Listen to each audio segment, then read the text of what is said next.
How do we have people change their behavior? It's an important question for anybody leading change. I'm going to give you an example from my 3-year-old twins. They love forest school every Wednesday morning. They also love biscuits. Now, after 2 hours of testing tree-based tutelage, they come in from the cold for their snack. Before them lie strawberries and blueberries and bananas, but no biscuits. Now, if there were biscuits on that table, no amount of encouragement from me would have them bite down on the blueberries over the biscuits. But by constraining their choices, they happily tuck into the fruit. This is an important point, and it comes from complexity thinking.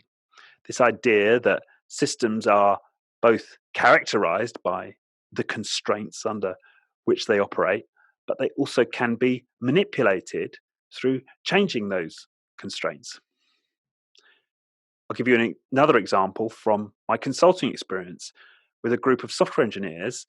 They are looking at how they can speed up their delivery process and are now going to experiment with the number of people who are authorized to do code reviews, taking it from 1 to 2. So there we're playing with opening up the options, so loosening the constraint in this particular system. And they're going to see what happens, which is another important point from complexity thinking. The law of unintended consequences. In some cases, we don't get the desired outcome. And so it's important that we take an experimental mindset and are prepared to dampen down any negative consequences of a change to the system and obviously amplify if we get the results we want. I hope that helps. When you're thinking about change, consider, do you want to try and encourage new behaviors? Or do you want to change the constraints of the system in which people are operating, either to narrow options or potentially to increase options? And whenever you're working in complexity, take an experimental approach. Let me know your thoughts in the comments below.